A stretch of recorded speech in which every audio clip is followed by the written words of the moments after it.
তনু রয়েছে আপনার সঙ্গে। রাজ্যের বাম সংগঠনগুলো, বাম ছাত্র সংগঠনগুলো মাঝে মধ্যেই সংবাদ মাধ্যমকে সাংবাদিকতার পাঠ দিতে ভালোবাসে। সংবাদ মাধ্যমের ভূমিকা, সাংবাদিকতা কিভাবে করতে হয়। তো গত শুক্রবারের ঘটনা, তারপরেও সংবাদ মাধ্যমকে সাংবাদিকতা, সংবাদের কীভাবে সংবাদ মাধ্যমকে কাজ করা উচিত, এসব নিয়ে অনেক কথা তারা বলেছে। এবং এরপর তারা একটি ভিডিও দেখিয়ে বলছেন, যদি সংবাদ মাধ্যমের সাহস থাকে তাহলে এই ভিডিওটা দেখান। চ্যালেঞ্জ নিউজ18 বাংলাকে। তো আমরা সেই চ্যালেঞ্জ নিলাম। ওরা বলছেন এই ভিডিও শুক্রবারের, এই ভিডিও মৌলালির। তো আমরা ফ্যাক্ট চেক করলাম, ভিডিও মৌলালির, ভিডিও শুক্রবারের। ফ্যাক্ট চেক করলাম চ্যালেঞ্জ নিয়ে। নিউজ18 বাংলা ফ্যাক্ট চেক করে কি পেল এই ভিডিওয়ে দেখুন।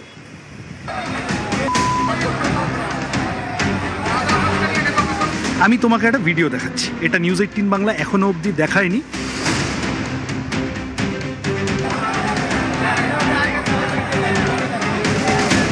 পারলে আপনাদের দম থাকলে আপনারা এটা দেখাবেন।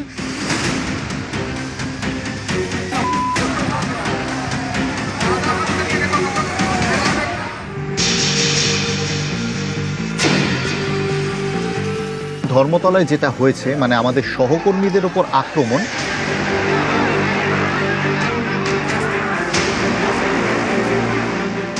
সেই আক্রমণ নিয়ে অনেক চর্চা হয়েছে এবং সেই চর্চার মাঝে বামপন্থী ছাত্র সংগঠনগুলোর পক্ষ থেকে, এসএফআই এর পক্ষ থেকে, সিপিএম এর পক্ষ থেকে অনেকেই একটা ভিডিও শেয়ার করছেন বা একটা ভিডিওর কথা বলছেন এবং চ্যালেঞ্জ করছেন যে বড় বা সংবাদ মাধ্যমের নাকি সেই ভিডিও দেখানোর সাহস নেই।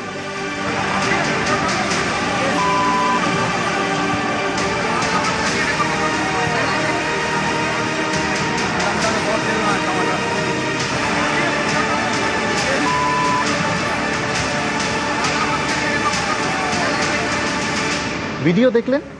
এবার মধুজা সেন রয়, বাম নেত্রী, আপনারা প্রত্যেকেই চেনেন। তিনি 25 তারিখেই একখানা পোস্ট করলেন, যে পোস্টটা চোখে পড়লো এবং সংবাদ মাধ্যমকেই কটাক্ষ করলেন।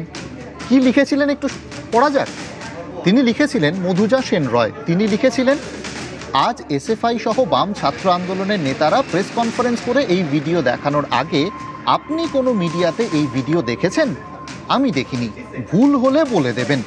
এখন প্রশ্ন ছিল, কভার করতে আসা সাংবাদিক বন্ধুরা সত্যি কি এই দৃশ্যটি দেখেননি, নাকি তারা দৃশ্যটি দেখে নিজেদের হাউসকে পাঠিয়েছিলেন কিন্তু হাউস এই দৃশ্যটি সম্প্রচার করেনি? আমি বিশ্বাস করি অধিকাংশই দ্বিতীয় দলে পড়েন। তাঁর স্টেটমেন্ট এটা। হ্যালো কর্পোরেট মিডিয়া, আপনাদের এক্সক্লুসিভগুলো বড্ড একপেশে হয়ে যাচ্ছে। কেন বলুন তো? ফায়ার ব্রিগেডের গাড়ি, পুলিশের পুতুলের মতো দাঁড়িয়ে থাকা, কোনোটা নিয়ে এক্সক্লুসিভ বিশ্লেষণাত্মক প্রতিবেদন আপনারা করতে পারলেন না? প্রশ্ন করেছেন। এই রে, এতগুলো প্রশ্ন করে ফেললাম, আবার বলবেন নিরপেক্ষ সাংবাদিকতার পাঠ পড়াচ্ছি। সাংবাদিকতার পাঠ অবশ্য আপনারা গত কয়েকদিন থেকে আমাদের পড়াচ্ছেন, আমাদের কিভাবে সাংবাদিকতা করা উচিত, কী কী স্টোরি দেখানো উচিত, ইত্যাদি ইত্যাদি। আসলে আপনারা করে থাকেন এটা। যাই হোক, তা আপনারা যখন, এবং আপনি তো একা নন, দেবাঞ্জন বাবু এসএফআই এ, তিনি তো রীতিমতো চ্যালেঞ্জ ছুঁড়লেন। চ্যালেঞ্জ ছুঁড়ে কি বললেন সেটাও এবার শুনুন। দেখাবেন, এটা দেখাবেন। এরা কারা? মৌলালি যুব কেন্দ্রে জুম করো, সামনে থেকে দেখাচ্ছি। এরা কারা? মৌলালি যুব কেন্দ্র থেকে ইট ছুটছে, ফায়ার ব্রিগেড সরকারি সম্পত্তির গাড়ির ওপর দাঁড়িয়ে ইট ছুটছে। এরা কারা?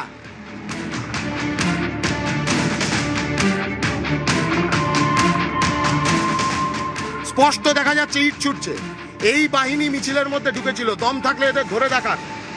এবং আমি বলছি আপনাদেরকে, বিগ মিডিয়া হাউস যারা, তারা দম থাকলে এই ভিডিও সম্প্রচার করুক। তাহলে দেবাঞ্জন বাবু, চ্যালেঞ্জ অ্যাকসেপ্টেড, আপনার চ্যালেঞ্জ আমরা গ্রহণ করলাম। কিন্তু দুঃখের বিষয়, এই চ্যালেঞ্জে যে আপনাকে একটু বিপাকে পড়তে হচ্ছে। কেন? কোন ছবির কথা তারা বলছেন? এই ছবিটা, এই ছবিটা কথা তারা বলছেন যে এটা নাকি মৌলালি মোড়ের ছবি। ভালো কথা, আমরা একটু ফ্যাক্ট চেক করতে গেলাম। গুগলেও এই ছবিটা পাওয়া গেল বেশ সুন্দর করে। ফ্যাক্ট চেক করতে গিয়ে আবার কি দেখলাম তারপর বলুন তো? ফ্যাক্ট চেক করতে গিয়ে আমরা দেখতে পেলাম বড় বড় একটা ফ্যাক্ট চেকের headline, video from Ranchi shared as stone pelting at CJP rally in Kolkata. Bangla করে খুব সহজে বলি, রাঁচির একটা ছবিকে কলকাতার ছবি বলে চালানো হচ্ছে। এবার রাঁচির ছবিটা দেখবেন, সেটাও তাহলে দেখাই। ঝাড়খণ্ডের একটা মিডিয়া হাউস থেকে পাওয়া এই সেই ছবি, একটু বড় স্ক্রিন করা যাক। দেখুন ফায়ার ব্রিগেডের গাড়ি এবং যেই ক্যারেক্টারকে আপনারা দেখতে পাচ্ছিলেন, যে সেই ক্যারেক্টার রয়েছেন, পেছনে নীল জামা, এখানে গেরুয়া, তার পেছনে গেরুয়া জামা, এরা প্রত্যেকেই রয়েছেন কিন্তু এখানে। ফায়ার ব্রিগেডের গাড়ি সব রয়েছে, তাই না? আর এইটা কোথায় হচ্ছে? এটা হচ্ছে রাঁচিতে। এই হচ্ছে তার গোটা সিনারিও, গোটা অঞ্চলটা। দেবাঞ্জন বাবু, মধুজা ম্যাডাম বা এসএফআই এবং বাম ছাত্র সংগঠনগুলোর আরও যারা বলছেন মিডিয়া হাউস সম্পর্কে অনেক কথাই তো বললেন, আপনাদের কাছে একটা প্রশ্ন, মৌলালিতে ঠিক এইরকম একটা জায়গা কি আপনারা কোথাও খুঁজে পেয়েছেন? যদি পেয়ে থাকেন আমাদের প্লিজ জানাবেন। আর একটা ছোট্ট কথা, সাংবাদিকতাটা না সাংবাদিকদেরই মানায়, পার্টি মেম্বারদের নয়। কয়েকজন মিসক্রিয়েন্ট তারা ওখানে গন্ডগোল করেছে বলে দেখা যাচ্ছে, ভিডিও পাওয়া গেছে, তোমরাও দেখিয়েছো, সবাই দেখেছে। তাদের অনেককে আটক করা হয়েছে। পুলিশ আজকে তাদের নিয়ে ক্রাইম সিন রিকনস্ট্রাক্ট করার মতো করে চেষ্টা করছে। আমি তোমাকে একটা ভিডিও দেখাচ্ছি, এটা নিউজ 18 বাংলা এখনও অবধি দেখায়নি। আমি অনুরোধ করব তোমার অফিসে যাদের কাছে তুমি এইটা পাঠাবে তারা যেন এটা দেখান এবং চালান, তাহলে আমরা বুঝবো যে তোমরা গদি মিডিয়া নও, তোমরা নিরপেক্ষ। মৌলালি যুব কেন্দ্রের বাইরে, তুমি নিচের লেখাটা ইগনোর করো, মৌলালি যুব কেন্দ্রের বাইরে দিয়ে যখন মিছিল যাচ্ছিল, একটি পুলিশের গাড়িতে বিজেপির কতগুলি গুন্ডা উঠে ঢিল ছুটছে, টমেটো ছুটছে। আমি অনুরোধ করব জুম করে দেখাতে। আমার প্রশ্ন হচ্ছে যে এই ছেলেটি গ্রেপ্তার হয়নি কেন? দেবাঞ্জন হয়তো পরের দিন সকালে আদালতে এটাই জানতে গেছিল যে মিসক্রিয়েন্টদের মধ্যে কে হিন্দু কে মুসলমান দেখা হচ্ছে।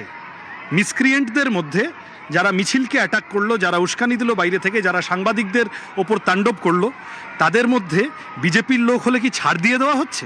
বিচার দেবেন বলে বসে আছেন, যারা তদন্ত করবেন বলে বসে আছেন, তারা এক পেশে, তারা একদেশদর্শী, তারা নিরপেক্ষতার জায়গা বজায় রেখে তদন্ত করছেন না।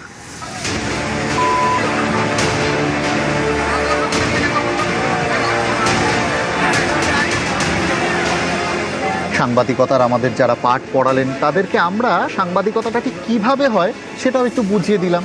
সাংবাদিকতা অনেক ক্ষেত্রে আবার একটু ফ্যাক্ট চেকের ওপর নির্ভর করে। যাই হোক, সেই ফ্যাক্ট চেকটা তো হলো, ছবিটার বিষয়, তার ব্যাকগ্রাউন্ড সবটাই দেখালাম। এবার বলে দিই বিষয়টা কী ছিল।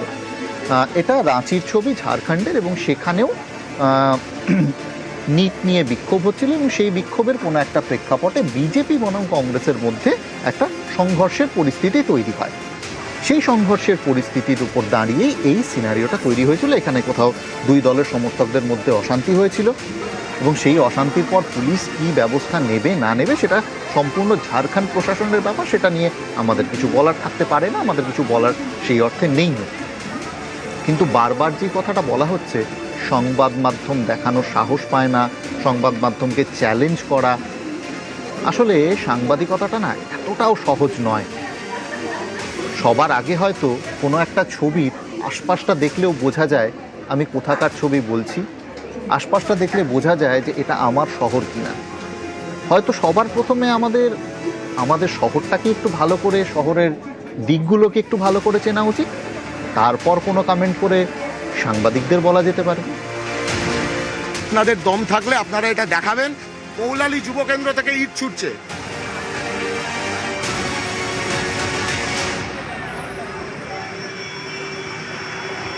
আমরা এই ভিডিও পাঠিয়েছিলাম editor news sense fact checker Joydeep দাশগুপ্তর কাছে। ভিডিও নিয়ে তার কি মতামত শুনুন। There are some basic technique যেগুলো দিয়ে আমরা ফ্যাক্ট চেক করি, যেমন হচ্ছে রিভার্স ইমেজ সার্চ। তখন আমরা কি করলাম, এই ভিডিওটার আমি একটা স্ক্রিনশট নিয়ে রিভার্স ইমেজ সার্চ করে দেখলাম।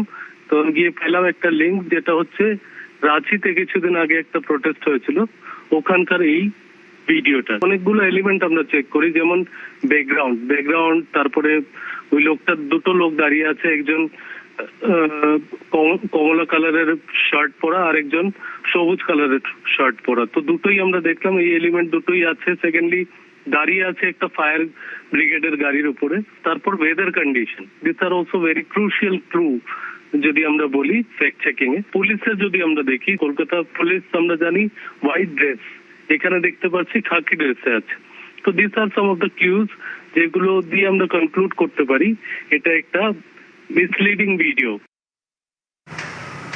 এসএফআই এর সর্বভারতীয় সাধারণ সম্পাদক সৃজন ভট্টাচার্য ভাঙবেন তবু মচকাবেন না। ফ্যাক্ট চেকে এই ভিডিও ভুল প্রমাণ হলো, তারপরেও তিনি বলছেন তিনি জেলে যেতে রাজি, কিন্তু ক্ষমা চাইতে নয়। ছিলাম না সেদিন মিছিলে, যারা প্রত্যক্ষদর্শী ছিলেন তাদের থেকে শুনেছি মৌলালী যুব কেন্দ্রের সামনে দিয়ে যখন মিছিল যাচ্ছিল, বিজেপির পক্ষ থেকে অকথ্য ভাষায় গালিগালাজ, চিৎকার, চেঁচামেচি, মিছিলে লোক ঢুকিয়ে অশান্তি পাকানোর চেষ্টা, এই সমস্তটা হয়েছিল। সুতরাং যখন এই ভিডিও পাই, অবিশ্বাসযোগ্য কিছু মনে হয়নি। নিউজ 18 বাংলার একটা ফ্যাক্ট চেক টিম দেখলো, আমিও খানিকটা দেখলাম, দেখলাম যে এটা রাঁচি শহরে হারমু রোডে কংগ্রেসের একটি মিছিল, সেই মিছিলটির উপর বিজেপির লোকেরা টমেটো, ঢিল, ডিম, বিভিন্ন রকম জিনিস ছুটছে, বিভিন্ন মিডিয়ার খবর। জায়গা আলাদা হতে পারে, কিন্তু নিট পরীক্ষার্থীদের সুবিচারের দাবিতে একই ইস্যুতে অন্য একটি দলের মিছিলে বিজেপির লোকেরা যে বাইরে থেকে টমেটো ছুটছে, ঢিল ছুটছে, ডিম ছুটছে ইত্যাদি, এটাও ঠিক। এবং বিজেপির এই বাজে কাজের নিন্দা করে নিউজ 18 বাংলার কোনো খবর আমি দেখিনি, সেটাও ঠিক। অর্ধসত্য প্রচারের দায় যদি আমাদের কিছুটা থেকে থাকে, অবশ্যই অসাবধানতা বশত, তাহলে অর্ধসত্য প্রচারের দায় মিডিয়ারও আছে। তাদের কাছে দুঃখ প্রকাশ করার থেকে আমার ভারতের আইনে জেল খেটে নেওয়া আমার কাছে 100% বেশি শ্রেয়। যারা ছবি দিচ্ছেন তাদের আগে জেলায় ঢোকানো উচিত, মন্তব্য রাজ্যের মন্ত্রী দিলীপ ঘোষের। যে ছবি দিয়েছে তাদেরকে আগে ভেতরে ঢোকানো উচিত। এই সমস্ত অ্যান্টি সোশ্যাল যারা, তারা বিভিন্ন ব্যানার নিয়ে ঘুরে বেড়াচ্ছে আর তাদেরকে নিজেদের ব্যানারের তলায় নিয়ে আসছে, এ সমস্ত কটাকে ঢোকানো উচিত। আমাদের সরকার ঢোকাবেও, সব ভিডিও আছে। দেশ বিরোধী আন্দোলন বরদাস্ত নয়, কড়া হুঁশিয়ারি মুখ্যমন্ত্রী শুভেন্দু অধিকারী। দেশের ভিতরে, রাজ্যের ভিতরে থেকে দেশকে দুর্বল, রাজ্যকে দুর্বল করবে, এই জিনিস রাষ্ট্রবাদী সরকার করতে দেবে না।